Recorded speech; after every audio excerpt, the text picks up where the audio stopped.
Okay, thank you.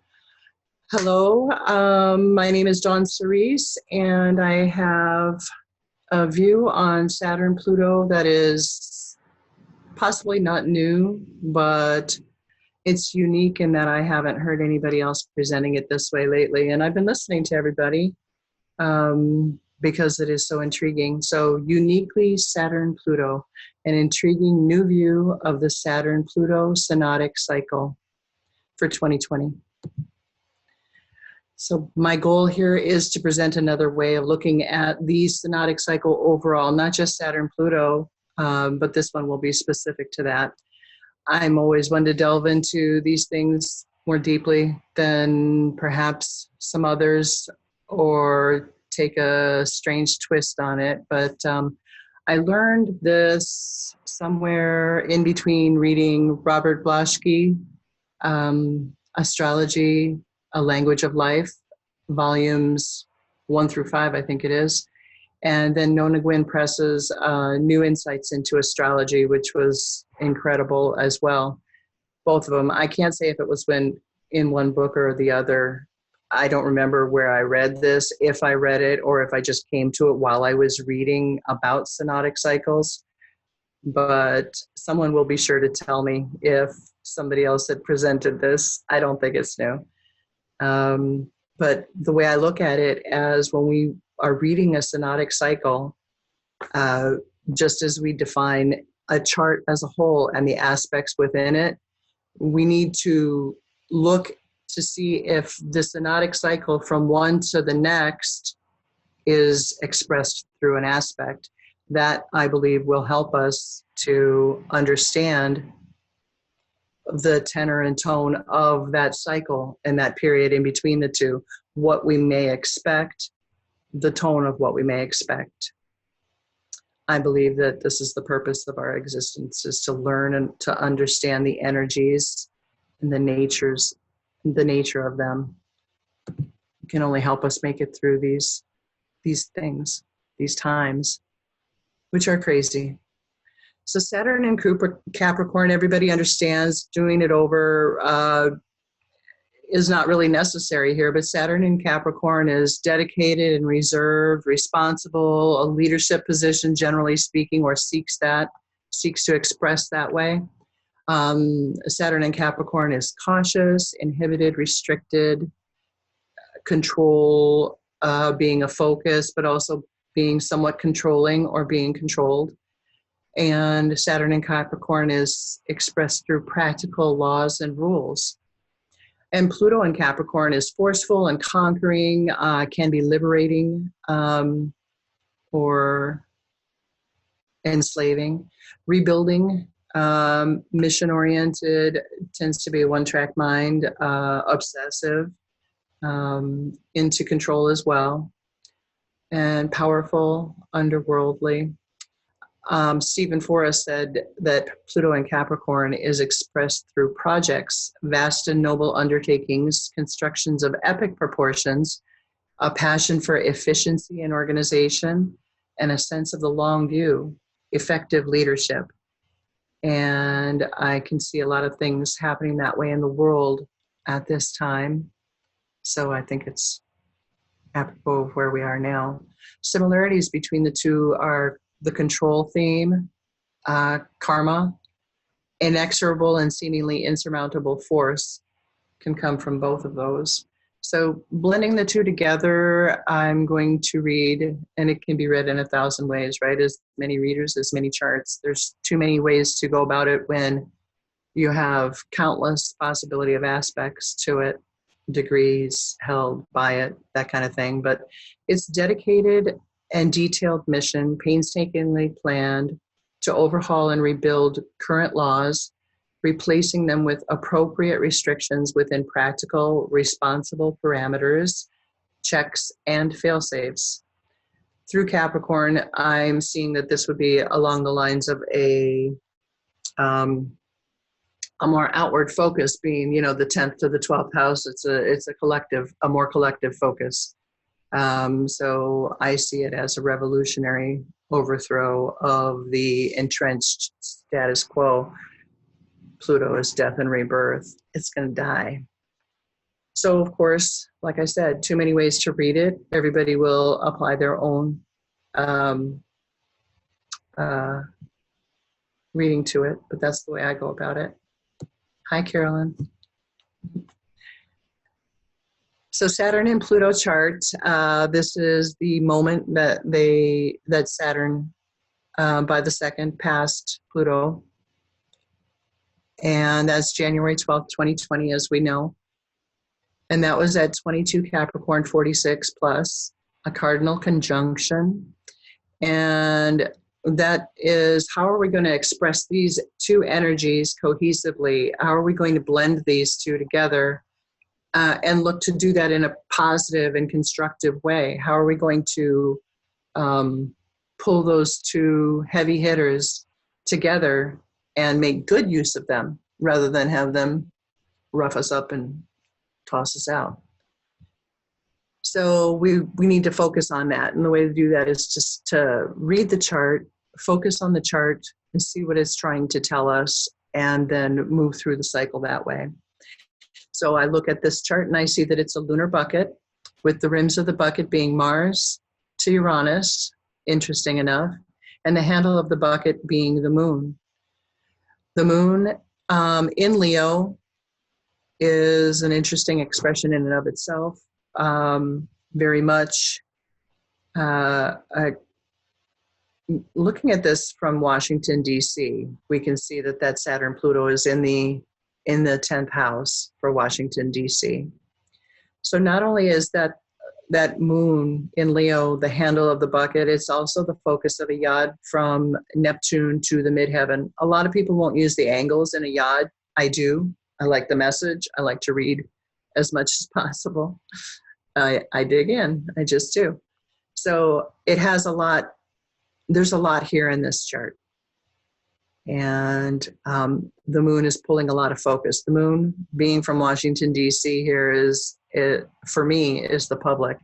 And the sun is shining on the public. It being in Leo is very creative, very much a childlike way of being. And I'm not saying that people with moon and Leo are childish by any stretch, although they have that childlike wonder and creativity and joy about them. So in that way, yes.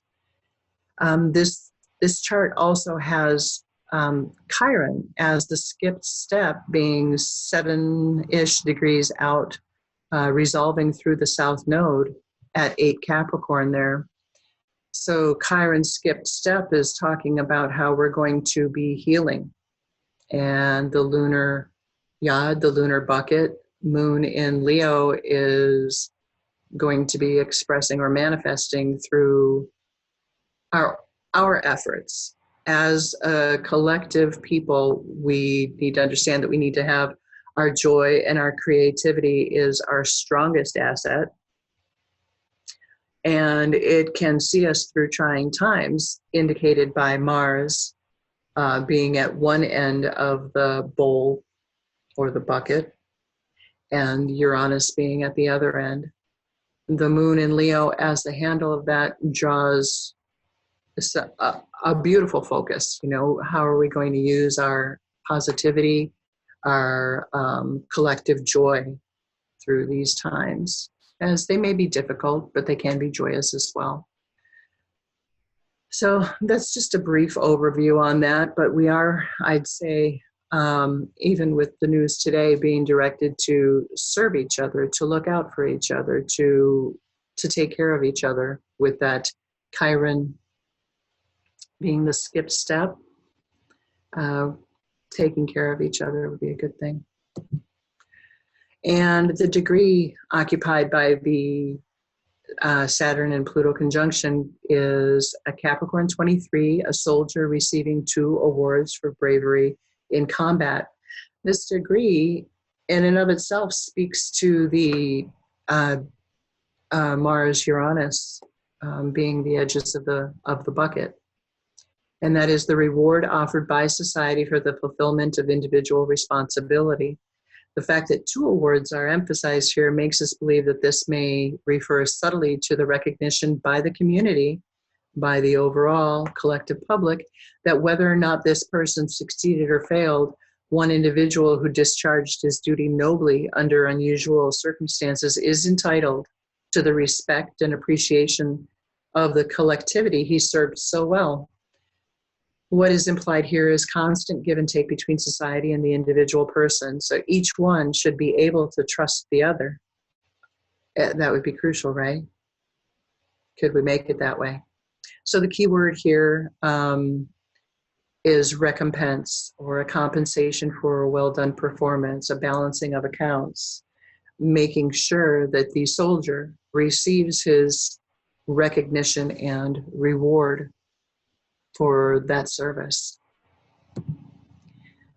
So the next synodic cycle that comes is in 2053, and it goes to 2054 as well. There's 3 of them. There's a Pluto retrograde, Saturn direct, this one at 14 Pisces 30, which is 51.43 degrees from the 22 Capricorn that we have there, setting up a septile. So this is why we're going to be looking at this, this cycle uniquely, because I don't see anybody else doing this, and I thought it was a thing. I do it. I'm not sure who else does it, but I do it. I'm wondering why I haven't seen anybody else doing it. But a septile is a beautiful aspect, being a kind of a fated fork in the road, our intuition telling us what we need to do, our gut response showing us where we need to go and how we need to do it. And I see that back to the, back to the previous slide, where the Leo lunar handle of the bucket and the point of the yod. So we can understand that there's a lot of creativity and listening to our inner selves, our inner hearts, if you will. That's necessary through this cycle from 2020 to 2053, 54. So this is the first chart of the first connection of Saturn to Pluto, even though Pluto is retrograde.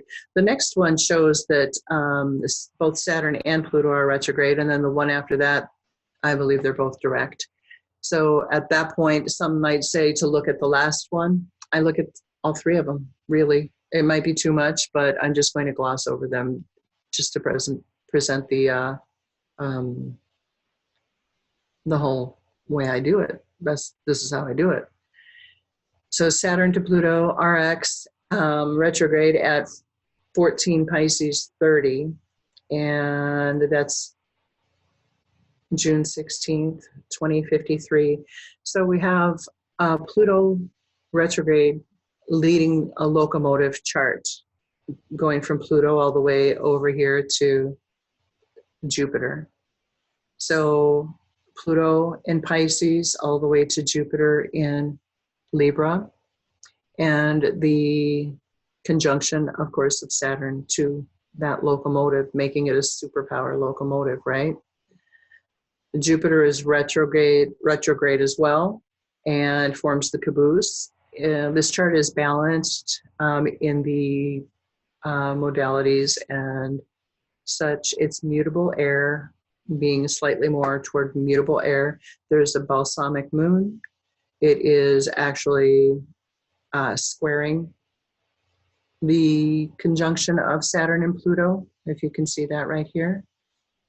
And then the sun and moon both form skipped steps for the nodal axis. The sun is 8 degrees out. I mean, the moon is 8 degrees out, the sun is 4. So some might say the moon is too far. I would include it. I think it's part of the reading there. And then with that skipped step being a balsamic moon, it's telling us that we've got to get those 2 together and learn the lessons as humanity in order to really get the benefit of that juggernaut, because it's not stopping, right? It'll just keep coming until we get it. So Jupiter at the end there, even though retrograde, and maybe specifically because retrograde, tells me that this can be a cycle where we really are getting it. I have to say that probably in the past we've had Saturn Pluto conjunctions that had Jupiter as the last planet to make it over the horizon, but I hadn't found any, and I did look at them all the way back to like 500 AD. So I went back a long ways. If I missed any, if I missed one, then somebody will let me know for sure. And so this is the Pluto RX locomotive, right? Conjunct Saturn. And as I said, those skip steps resolving to the south node tell us we have the tools. We know what we're supposed to be doing. It's time to get our act together and do it. Being those skip steps in Gemini make me think that it's about information. It's about how we have learned, the things we have learned possibly, and taking them back to that south node. Maybe we didn't learn them well.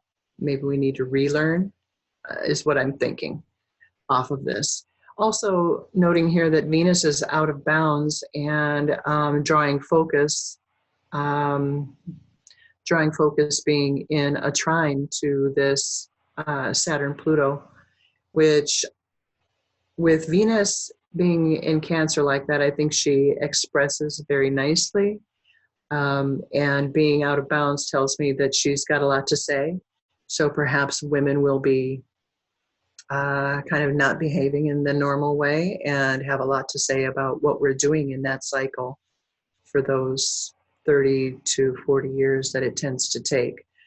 Basically, a synodic cycle for Saturn and Pluto has really gone anywhere from what I've seen, 29 to,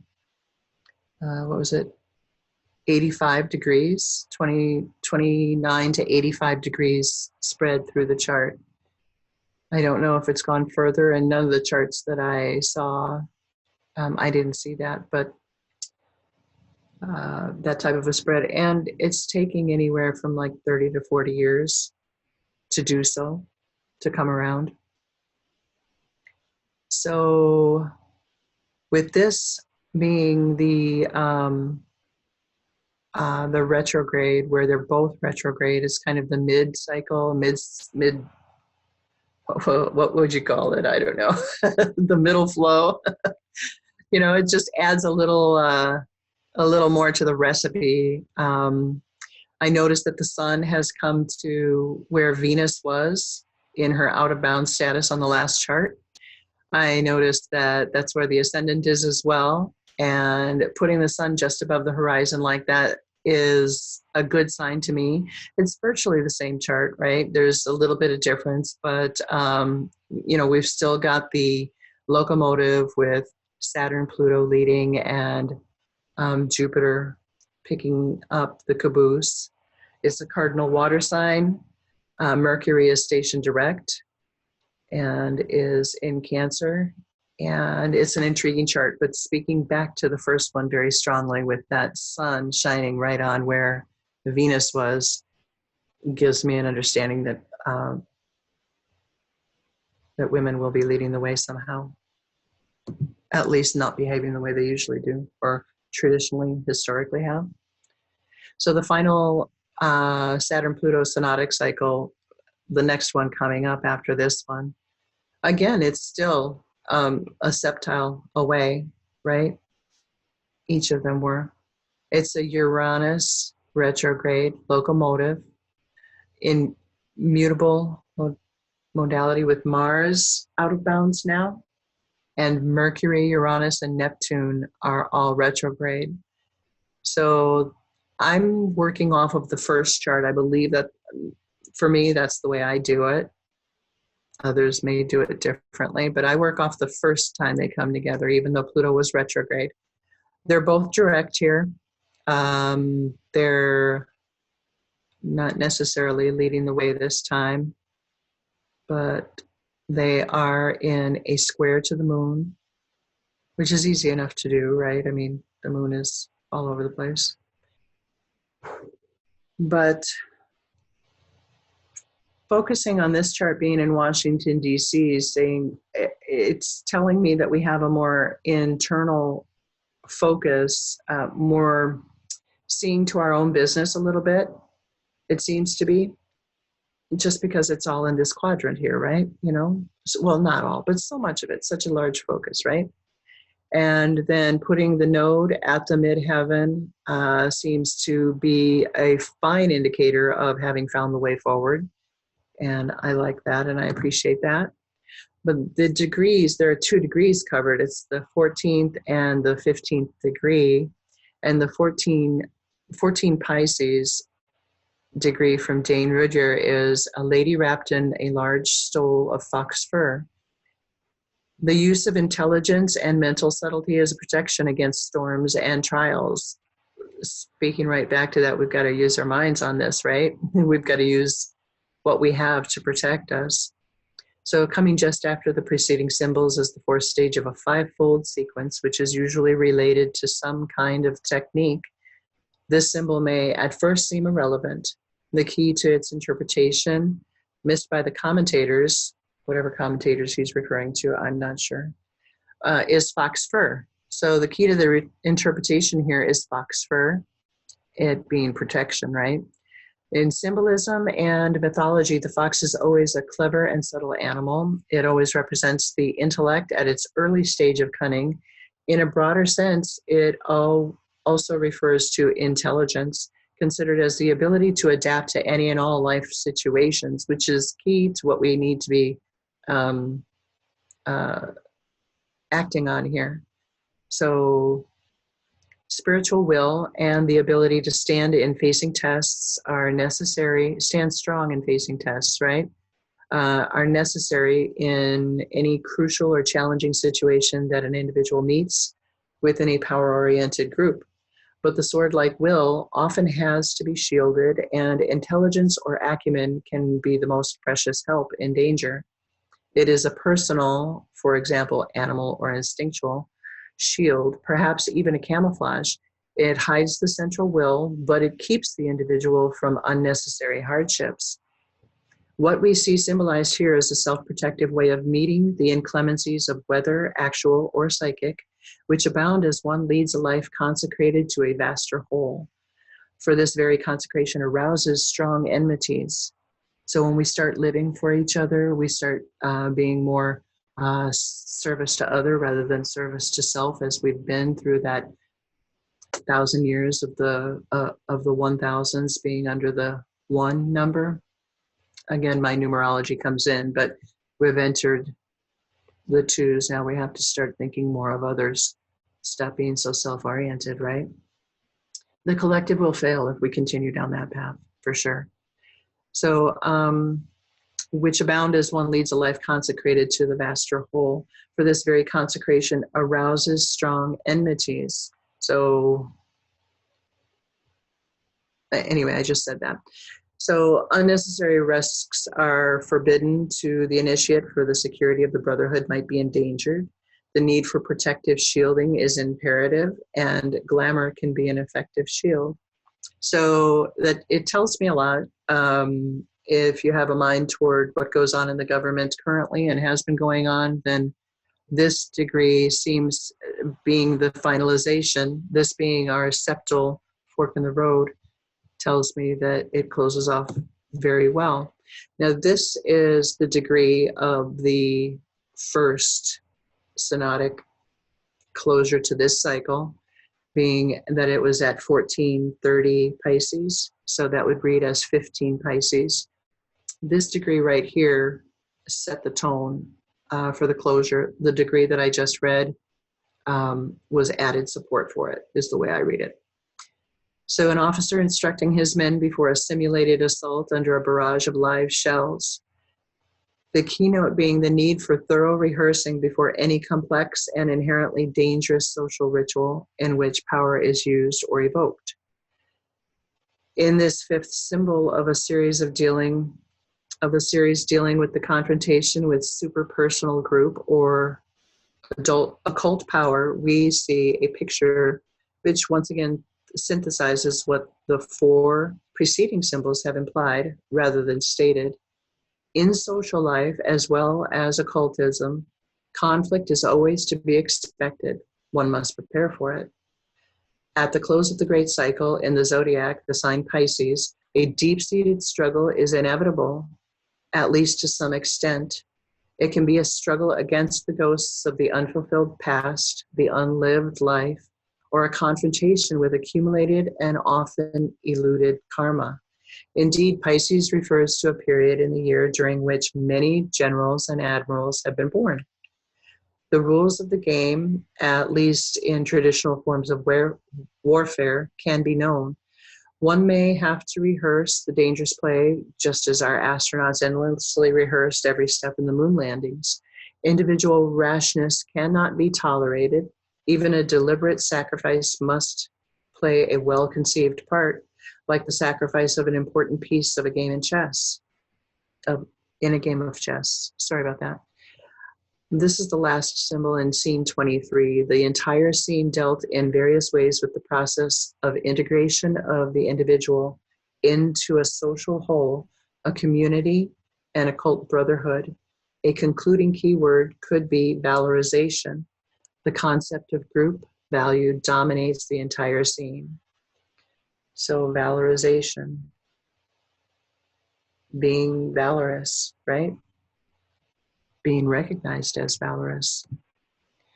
Now this kind of explains how I do it as well in a different format. Basically, I went back to 1518 here because going back to 500 AD was just too far, right? And I pulled out the degree differences and those that hit within 1 degree of a specific aspect, I noted. And I went through and I pulled out the key elements of the year, the key occurrences of that year, that period, and just the year. And just to get the, like I said before, tenor and tone of what we were going through at that point. 1648, it's a semi-sextile, 9 Gemini. It was an end to the 30 Years' War, which was religiously motivated. I mean, they were killing each other over religion. It was complete BS. It also ended the Ming Dynasty. And through that year was signed the Peace of Westphalia, which was freedom of religion. So everybody agreed, after 30 years of this baloney, everybody agreed to get along.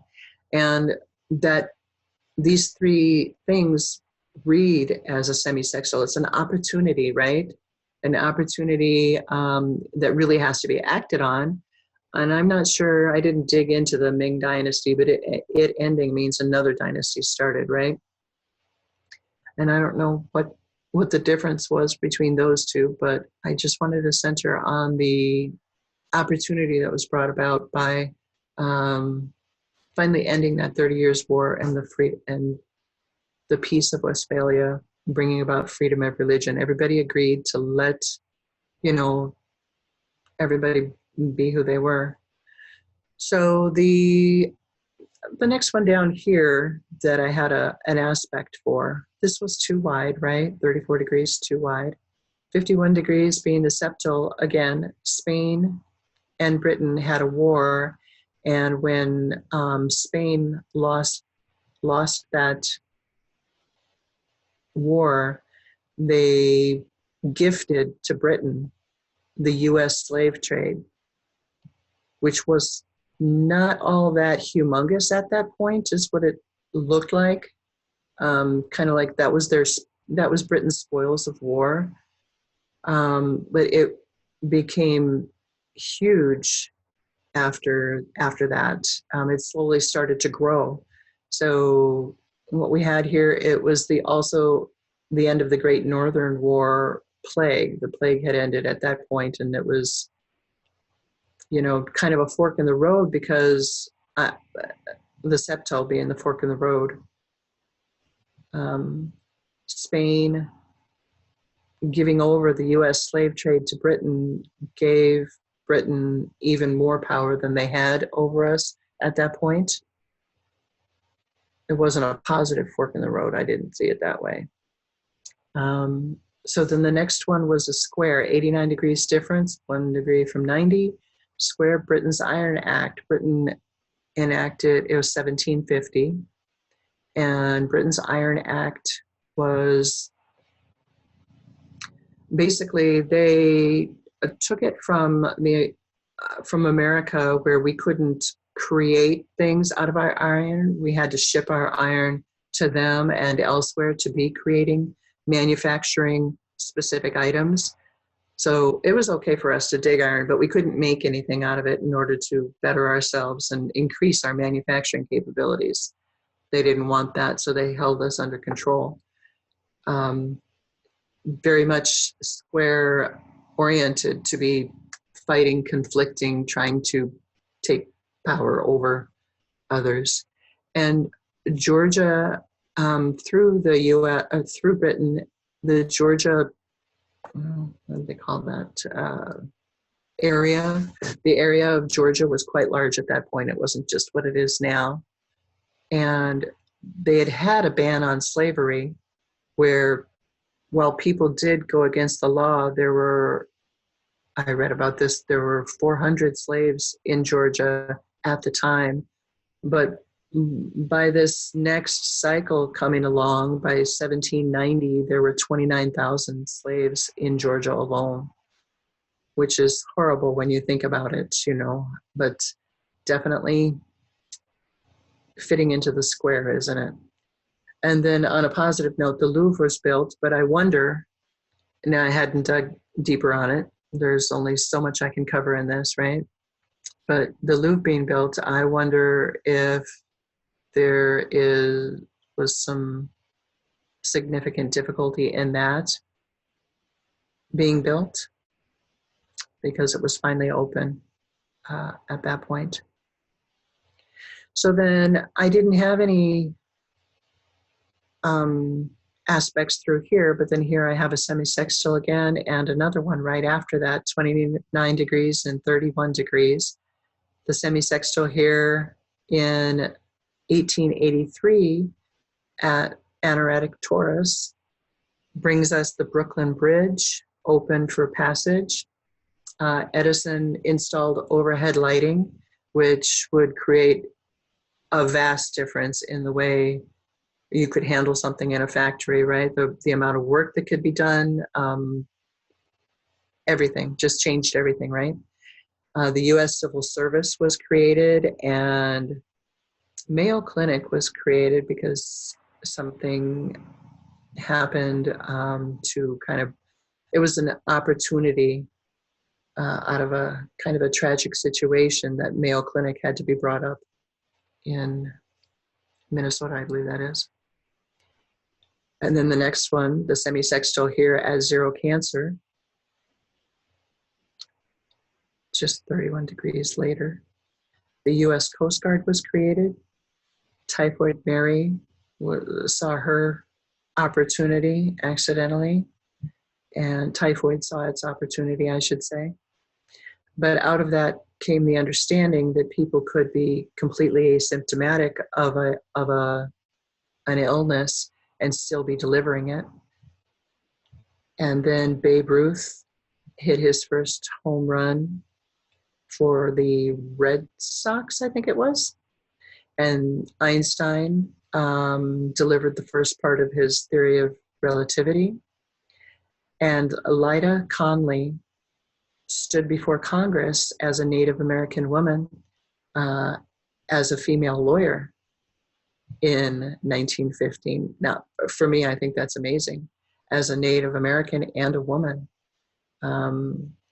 really showing some changes, really showing the opportunity coming out of that period right there.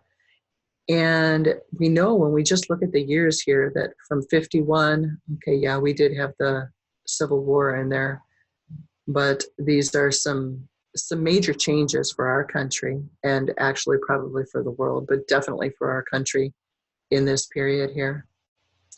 And then down here for us between 2020 and 2054, the septile. And like I said, the septile is the fork of the road. It's the intuitive understanding that tells you to go left instead of right or up instead of down.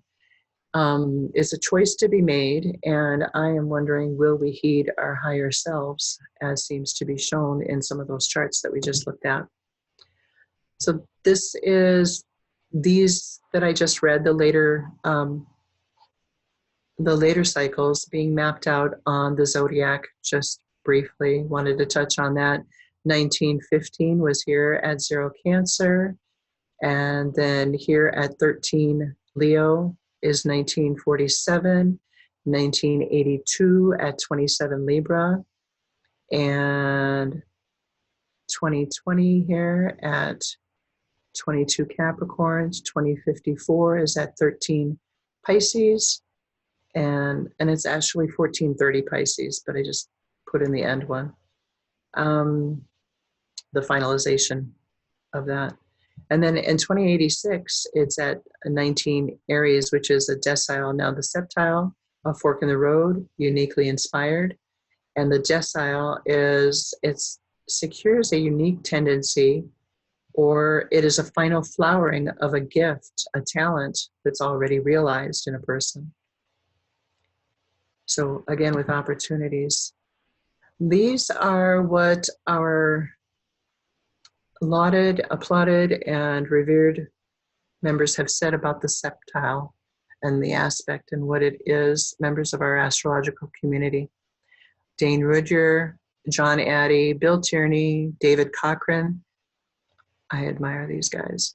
So it's the seventh harmonic. It's a symbol of religion, spirituality, meditation, solitude, the crown chakra. And Dane Rudger, specifically in person-centered astrology, I think that was 1976, maybe later 1976, defining as the antisocial aspect, not acceptable according to the definite norm of social cultural behavior in the person's environment or class. He also indicated that it could be interpreted as focusing acts which respond to the collective need, fate, or sacrifice, and a symbolic life. And John Addy says that the septile notes the ability of one to receive inspiration, or the ability to sense the mysterious whole behind the parts of the subject.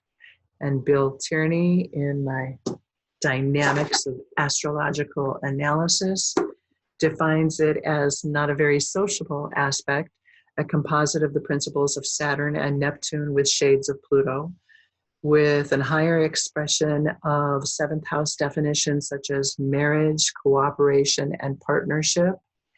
And let's see, Nona Gwynn Press also saw the seventh harmonic being about marriage and cooperation as well, in addition to the rest, on the premise being that the septile, the seventh harmonic and the septile will give you the intuition and the inner knowing of who your partner should be, right? And David Cochran, who says that the septile is disciplined, self-controlled, inner-directed, interested in the secret nature of things. Alice Portman, she says that the septile aspect is often an indication of that measure of wisdom which has been attained by the individual, and the ability to experience another reality beyond this one. Robert Wilkinson, amazing. He's at Astrology Papers? No, the Aquarius Papers, aquariuspapers.com. An aspect of irrationality, destiny, or fate, forks in the road of destiny. And per John Sandbach, 7 is the number of transcendence and overcoming, arising above problems so that we may see them in the bigger picture. And destiny, something bigger and more far-reaching than the conscious self.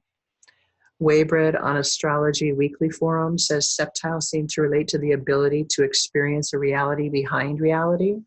I like that one.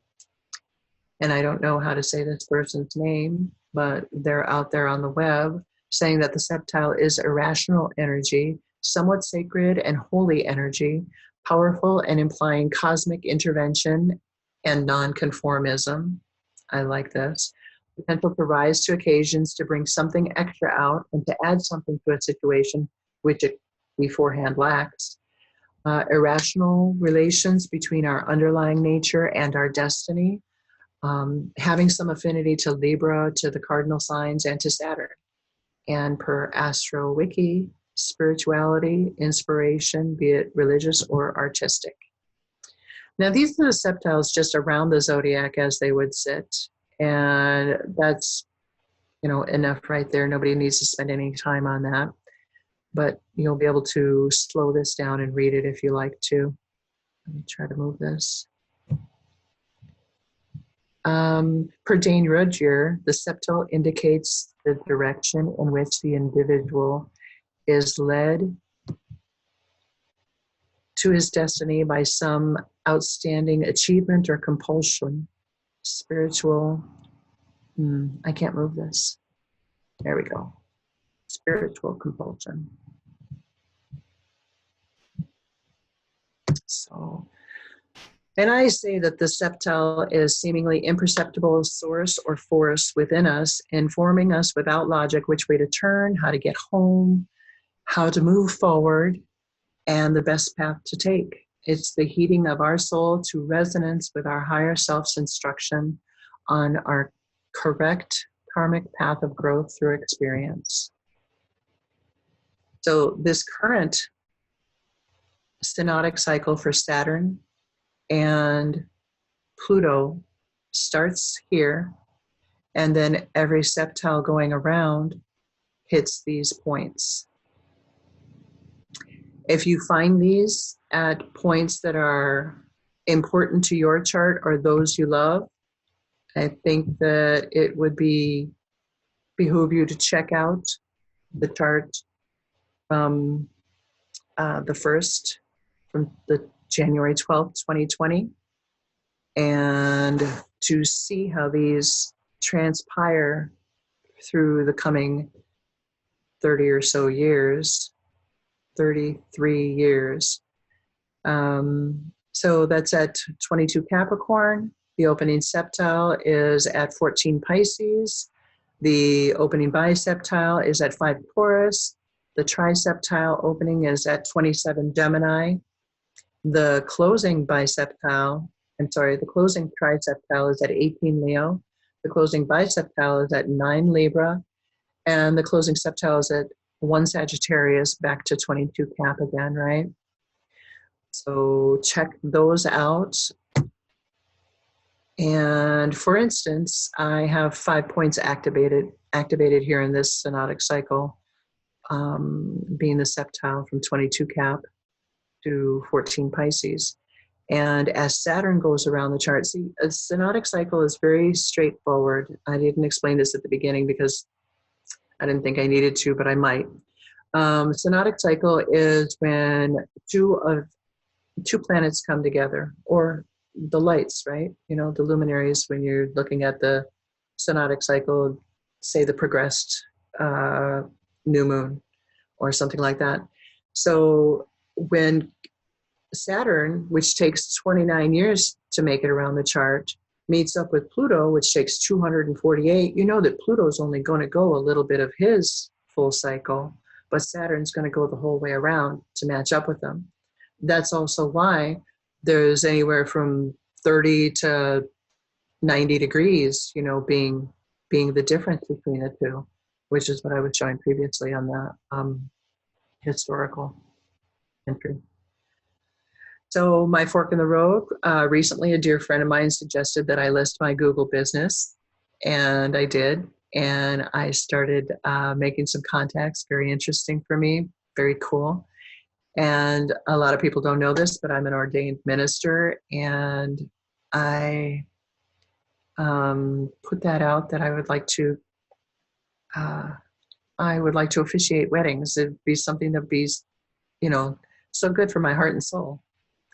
With Venus at the midheaven, why not, right? I'm supposed to, probably.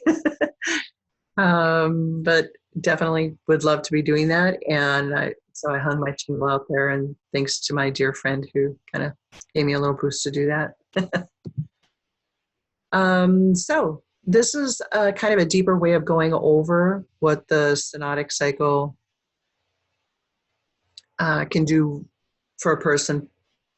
This Saturn Pluto conjunction and the synodic transit can do for a person natally to their natal chart as they, kind of investigate it personally. This is my chart very simply, but this is when I lived in El Paso, Texas. I was 18. I had just turned 18 at the end of September in 82, and my ascendant in El Paso relocated was 2732, and the Saturn-Pluto conjunction was at 2735 Libra. So with that, Jupiter, transiting Jupiter in that chart was trine to my moon. I was 18. I was about 4 months pregnant with my first son. Transiting Sun and Venus were both on my Neptune in trine to, I can't read it. My thing is blocked here. My Chiron and my moon, with my progressed moon advancing to my natal Chiron, and it achieved a less than 1 degree conjunction at his birth. Transiting Chiron and the ascendant from that chart were also conjunct my Jupiter, trine my skip-step Mercury. It reads like poetry, really. When you break it down, it does. And the transiting I see in that chart is on my Mars, and transiting Neptune was on my South Node. My son, born in the middle of March, is a Pisces, Pisces sun. And my progressed Venus was at my Uranus-Pluto midpoint, which is 165 degrees from my Saturn. And my natal location chart has my 5th house cusp at 15 Pisces. My Chiron and my Pluto polarity point are there. Becoming pregnant at that point, my father also left the family, and I no longer could go to college. I was going to college to be an artist. Venus at the midheaven again in Leo. So I didn't get to do that. And this Saturn-Pluto synodic cycle initiated a major fork in my road and changed my whole life. So that's it. I really feel like I went into it enough, but if anybody has questions, just let me know. I'm happy to answer anything.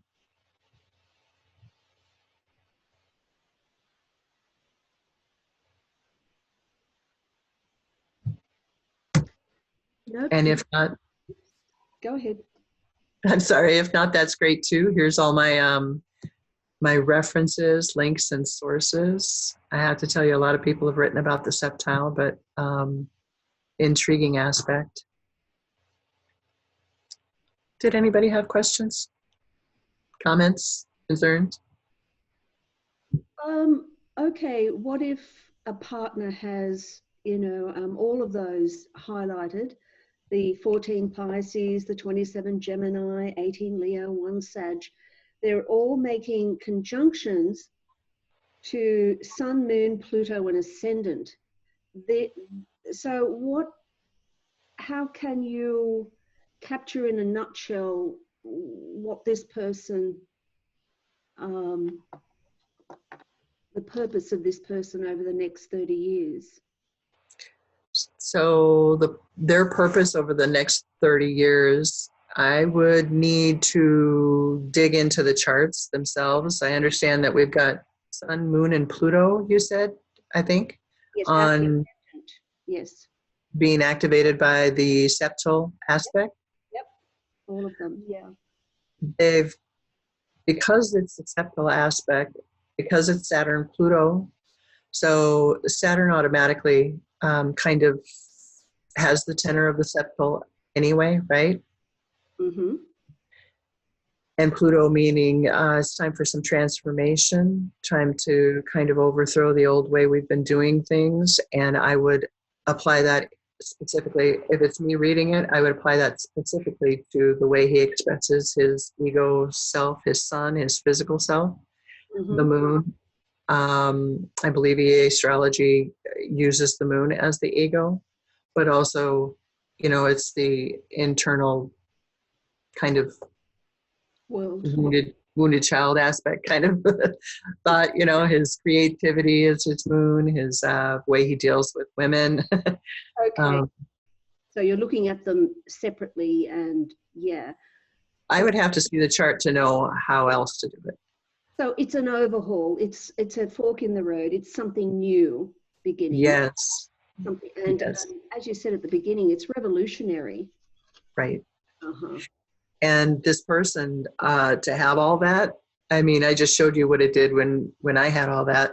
Yeah. It was crazy.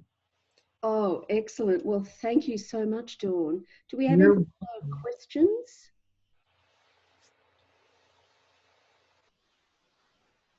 Or any final thoughts from you, Dawn?